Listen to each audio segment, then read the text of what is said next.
Howdy, howdy. Whether it's your first time, last time, or somewhere in between, welcome to another episode of But It Was Alien, the #1 extraterrestrial comedy podcast hosted by two former MIBs. I'm your host for today's probe, Moonwalker, and I'm joined in alien mischief by my co-host for today, Monsieur Greybeard. We've got an interesting one for you today, but before we get to it, how have you been, son? I've been lovely. Okay, so as you can see, I have a picture of someone there for you. You do, yes. You have a picture of Chris Jericho there, which I was looking at and wondering why you're asking me how I am, whilst Chris Jericho appears to be pointing at me. That was just a sincere question asking how you were. I'm suspicious. I don't know why Chris Jericho is here. Because today, we're going to break down the walls. Jericho! Today, we're probing the walls of Jericho. Oh, shit, son. So get your shofars ready. Built around... Hold on. What am I Would having? this be before or after the pyramids? About the same kind of time, maybe? We're going Tiny bit back. before. Way back. Back further than we've ever been. Back into time. Built around 8000 BCE out of undressed stones on the grounds of Tel Sultan, its Arabic name, which means Sultan's Hill, Tel Jericho, which is its Hebrew name, or Ancient Jericho. Mm-hmm. The walls of Jericho stood approximately 13 foot in height and 5 foot 11 inches in width, and had backup in the form of the Tower of Jericho, which stood 28 foot tall. The tower was actually the tallest structure in the world until the Pyramid of Djoser was built. So it was before the pyramids. Been a while since I wrote this. The tower was used to not only protect the people, but the water supply too, from invading humans. How you specify that? It was also used as a ritual center and a political symbol of communal power and territorial claim. And to add to its defensive capabilities, around the wall was a ditch, 27 foot wide and 9 foot deep. And I have a picture of part of the wall for you there. Okay, I'll look at the wall momentarily, but I just had a couple of things spring to mind whilst covering that. First of which, the Tower of Jericho. Why did he never go for a finisher called the Tower of Jericho? What would he do? Put them on his shoulders and then drop them? Maybe. In some description? Missed opportunity, Chris. Indeed. Secondly, whilst 13 feet is high, I was expecting them to be higher. Like, obviously, having this one on our list for quite a while, I've stayed away from it and I know next to nothing about the Walls of Jericho. But I imagined it to be quite unscalable. 13 foot. I can imagine getting like a hitch up and jumping off someone and you wouldn't be far off. How tall is this person that's hitching you up? Andre the Giant. Okay. But it'd be difficult, Even don't get me then, wrong. You'd probably only... How tall was Andre the Giant? 7 feet 4? So you would only be... you'd be about 12 and a half, wouldn't you? F you, son. I'd be closer to 13. But I wasn't talking about me specifically. I wasn't alive back then. Or was I? But just in general, it's closer to being scalable than what I imagined. You could make a tiny ladder and still get up there. Probably could, yeah. Interesting. So looking at this photo, it's what you'd probably imagine like an ancient wall. Quite dirty. It looks like someone's brushed away. It's probably been covered over time and someone's brushed away to uncover it. Yeah, some of it is all crumbled. It's like an archaeological dig site of sorts with a stone wall. Not quite the finesse of ancient Egyptian work. All the stones are different sizes and kind of mushed together. but a wall it is. And it's quite a smooth wall, I must say. Yeah. There's not many bits sticking out, which would have made it harder to climb without Andre the Giant. But then with bits sticking out, it could possibly make it easier to climb. Yeah, that's what I'm saying. It doesn't have many bits sticking out. So there's not many bits to get your hands on to climb it. With bits sticking out would have made it harder. No, it's kind of all jumbled, but perhaps they've been smoothed off on the front. According to Encyclopedia Britannica, the walls represent the earliest technology uncovered by archaeologists that can be ascribed unequivocally to purely military purposes. I query that statement. Query it all you wish. What sort of animals were around at this time? That wall might have been to keep wild wolves or vicious elephants out. I appreciate it was to keep out humans, but it could have served dual purposes, not unequivocally military. Unless we were going to war with the elephants and the wolves. Unequivocally. This monumental wall was brought down during the Battle of Jericho. They broke the wall down! Jericho! Down about the rock. From the book of Joshua, it says that it was the first battle fought by the Israelites. Whoa, Israelites. On their way to conquering Canaan. Canaan. Canaan? Canaan? I think it is Canaan or Canaan. It's one of the two. I'm saying Canaan. Canaan.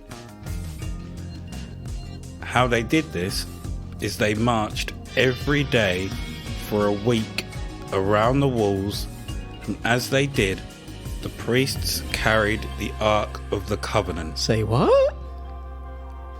For the first 6 days they marched once a day, and on the 7th day, as they marched, the priests blew their shofars 7 times.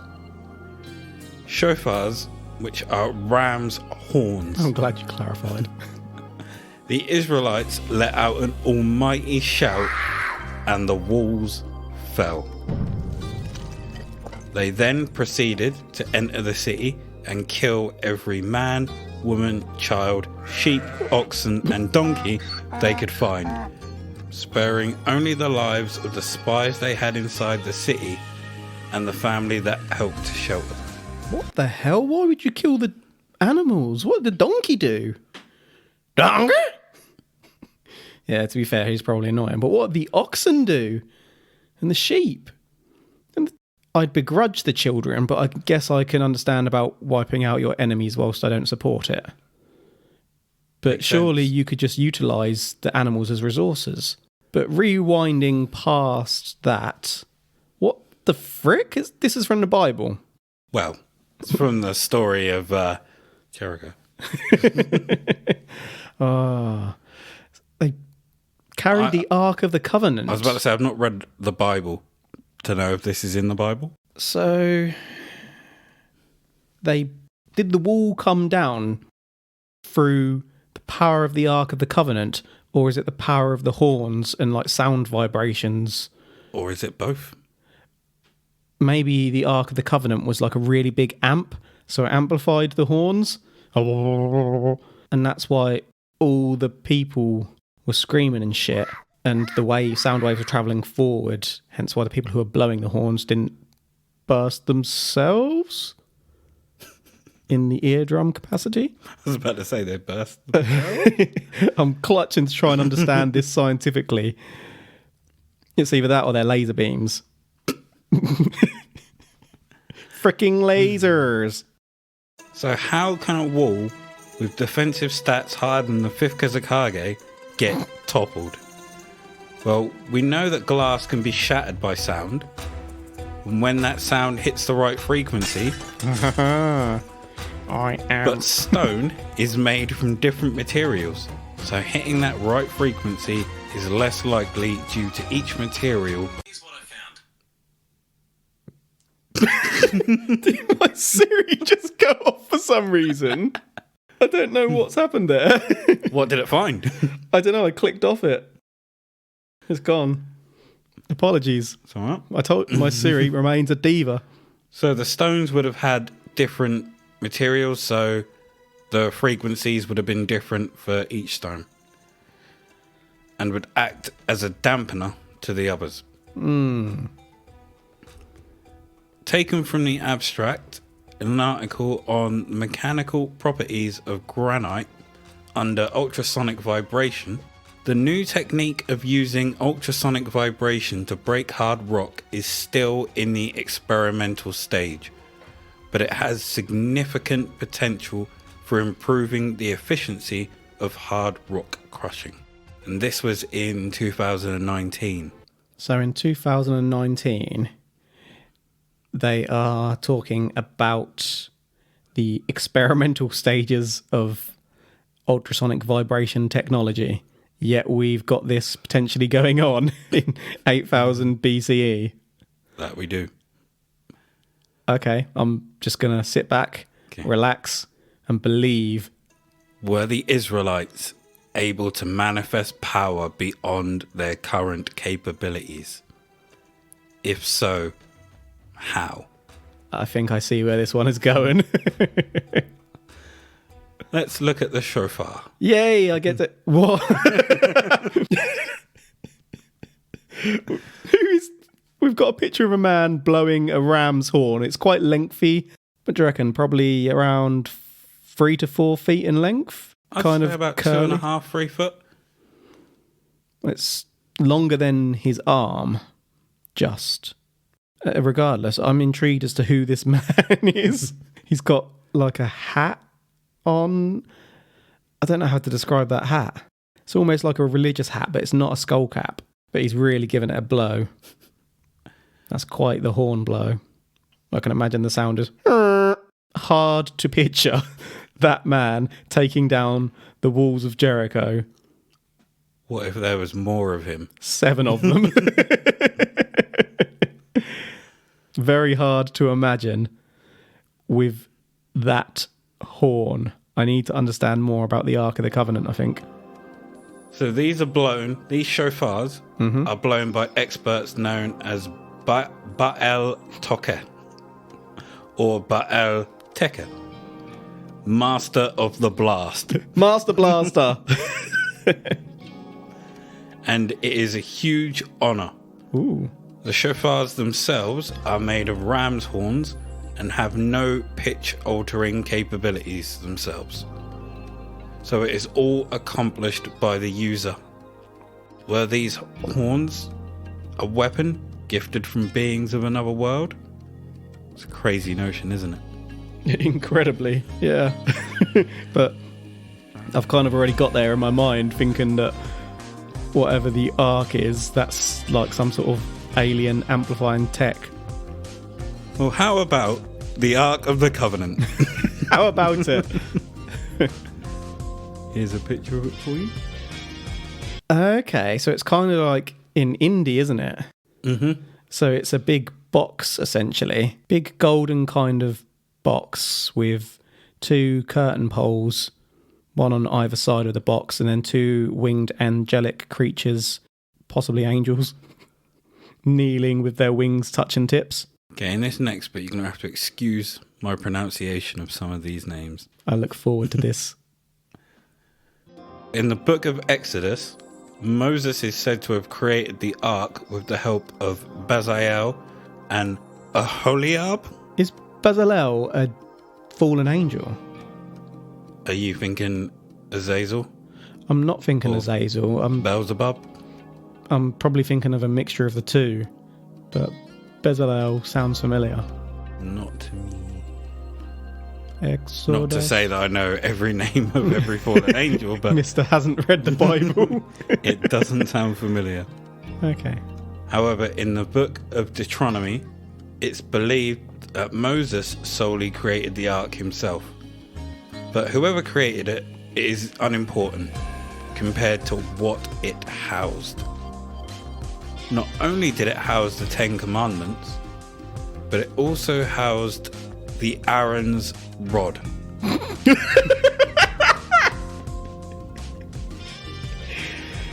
Aaron's rod, eh? Okay. And manna, an edible substance gifted from God. So below is a picture of Aaron's rod. Okay, in the picture we've got an elderly gentleman with a grey mess of hair and a long grey beard, holding a wooden staff with flowers on the end, whilst several gentlemen look on in sheer amazement. They are absolutely mesmerised by Aaron's rod. Mesmerising properties. They truly do look mesmerised. I got a little bit confused as you were going on that. So Moses created the ark. In Exodus, it says he created it with someone else. In the book of Deuteronomy, it says he created it himself. Okay, well, I'm going that he created it with someone else. Are you sure? Obviously, deep down, I'm calling bullshit. I'm thinking if this thing has magical or alien abilities, then Bezalel and Oholiab or Holiob are either fallen angels, aliens, or jinn. Some sort of magical beings. Now, what if these were actually gifts from aliens? Mm-hmm. And they realised that these humans wouldn't be able to comprehend such a thing, so used God, as it would be much easier for them. Moses was able to part the Red Sea with the rod he was bestowed with, and Aaron's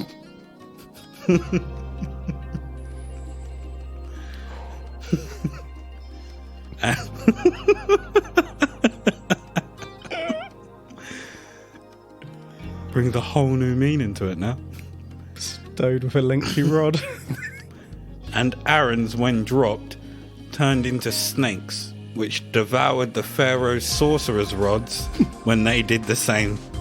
This is sounding all kinds of peculiar right now. Did the staff help to amplify the horns, or was there something else in there? I've got no idea. I've got really confused now. Was it a case of testing the power of the horn per day? Did they know how... Don't question the power of the horn. Make you do all sorts of things. Did they know how loud they needed to be, or were there specific instructions within the ark? Are these particular shofar and the ark two parts of the same alien weapon? I say no. I say the ark is an alien boombox. In essence, it's... But then, was it created purely to pull down the walls? Because that power's not going to be of great use after you've pulled down the wall. It's a lot of effort when you could just climb over the wall. Surely it'd be more useful to create something that flies? If you climb over, once you're in, they know you're there. If you use the power of the horn and blow down the walls of Jericho, that leaves everyone shocked, confused, disorientated. They don't know what the hell's going on. You've just brought down the walls of Jericho. Break the walls down. Then did... God, this is confusing. So he parted the seas with the same rod. Not the rod of Aaron. Moses had his own rod. Not Aaron's rod. But if they had the same tech, maybe the ark was full of rods. Maybe they were gifted. Rods, and they all had the same like sound frequency vibration technology. And so Moses used his to part the seas. I'm still not saying that the horns are part of the alien tech. Skeptics to this notion claim that the walls fell to either one huge earthquake or several smaller ones, as the locale has a long history of tremors. Did the Israelites just get lucky? Or were they trying to cause the earthquake with their alien tech? So what's happened here is someone has tried to explain it away by an earthquake, and somebody who already thinks it's aliens has tried to then connect that back to aliens. Well, yeah, it was an earthquake created by the aliens. Still aliens. When you mention that the horns and the shouting brought down the walls, a lot of people are immediately dismissive because they assume that the walls fell from a sound blast. But what if they were trying to disrupt the foundation underneath? And they were trying to cause a seismic shift? Earthquakes are the result of a sudden release of energy in the Earth's shell, which results in seismic waves. Is this the true power of the alien horn? The alien horn creates earthquakes, essentially. So other than... That's like a weapon of mass destruction, isn't it? Mm-hmm. I was trying to think if there's a positive purpose for this, but I guess it's reasonable to assume that alien races would also have weapons of mass destruction. I wish I knew more about the two warring peoples. There is more. I haven't got more. Okay, I'm just curious as to why they were warring and why the aliens chose the side That they did. Yeah. This is the part of the show where we turn to science. In an article from John Noble Wilford published in the New York Times, it states that Dr. Brian G. Wood says that he cannot confirm that the walls fell during the battle and not simply from decay. The Tower of Jericho may not have been used for defensive purposes either. Some believe that it was built to create inspiration, to convince people to work harder. It was used to show people what could be done. To G people up. Work harder. Look what we can accomplish. Here's a house. Now build 25. Intriguing. One question. Mm-hmm. So it just decayed potentially rather than falling in battle. Yeah. But parts of the wall are still up and it's stone. Does stone really decay that much? Probably weathered. Because if you look at I suppose an old castle starts to fall apart at some point, doesn't it? Yeah, good call. Although they also were destroyed by people as well. But no, I suppose as the ground moves, things are naturally going to fall down, aren't they? Whilst the stone itself doesn't necessarily go away, they were gathered and used for other things because it fell. A quote from British archaeologist Kathleen Kenyon, who excavated the site in the 1950s, says, "It's a sad fact that of the town walls of the late Bronze Age, within which period the attack by the Israelites must fall by any dating, not a trace remains.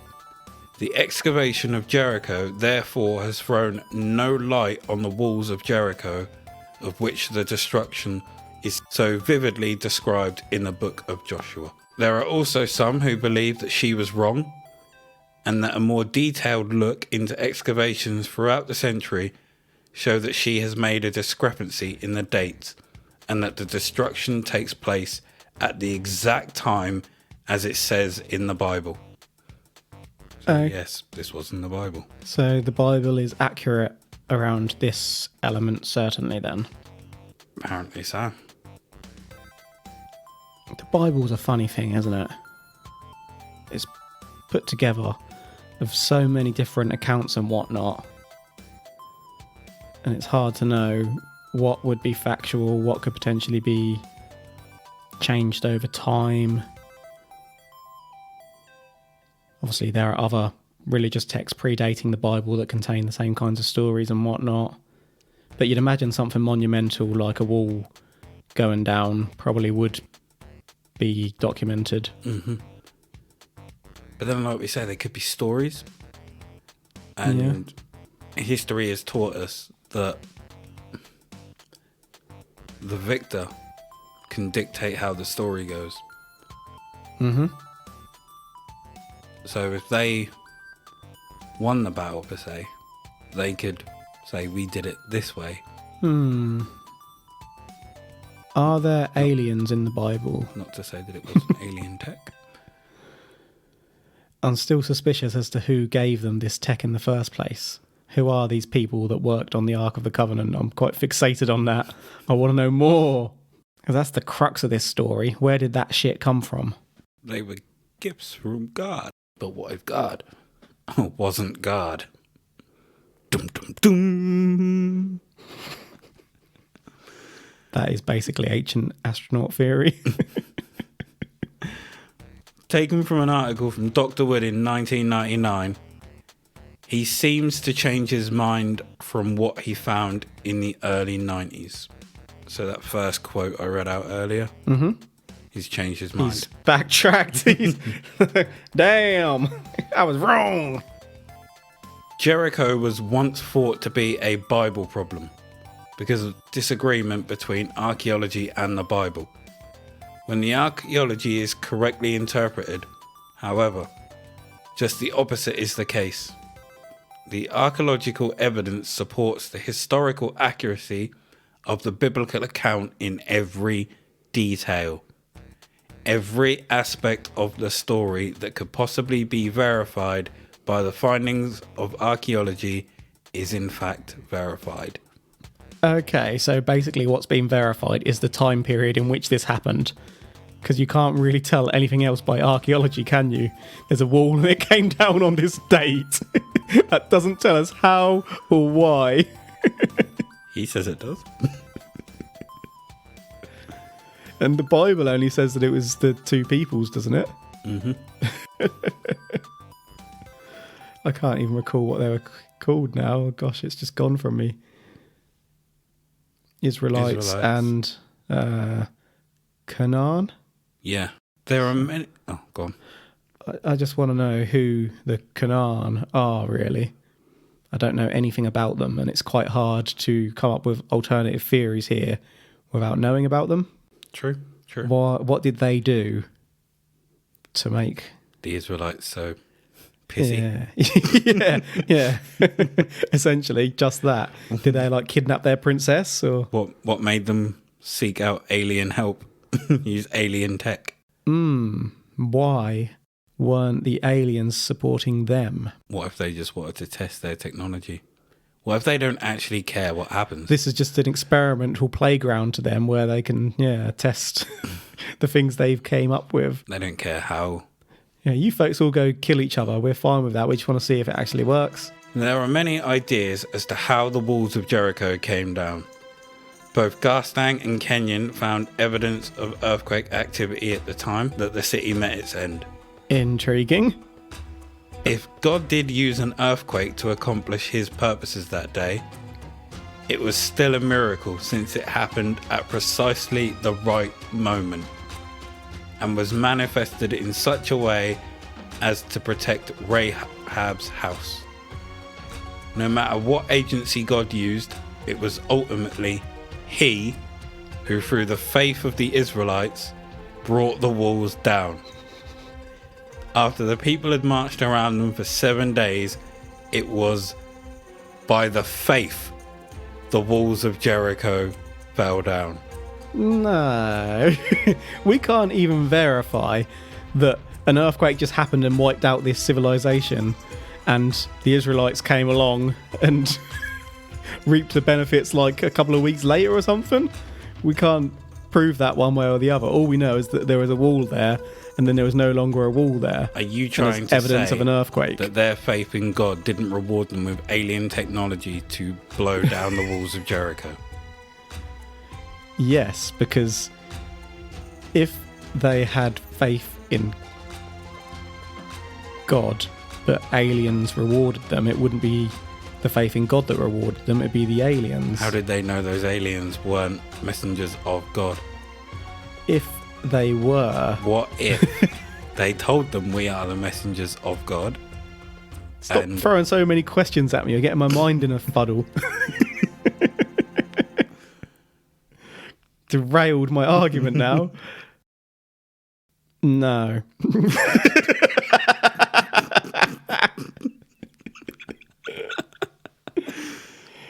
If they were praying to aliens and then aliens came and rewarded them with technology, that's not even provable. We're purely speculating here. So what if God is an alien?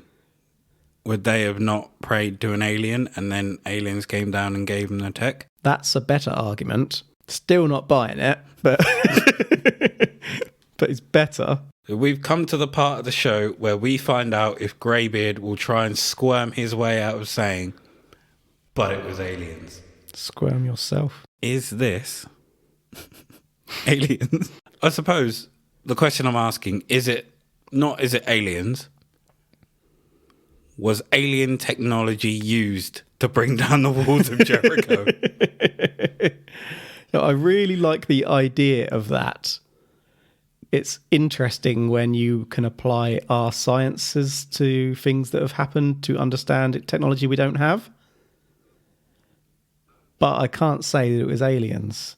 So I'm not saying that it was aliens. I wish that the Bible... Was it Israelites with alien tech? No, because that would still be saying that it's aliens. They were indirectly, or in fact, they would have been directly responsible because they've probably encouraged it, but no. I would like the accounts to specifically say that aliens were involved, and they do not, to my knowledge. Fair enough.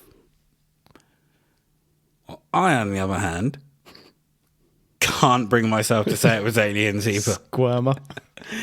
I think they either got extremely lucky with an earthquake, and I mean extremely lucky with an earthquake, or they were let into the city by spies.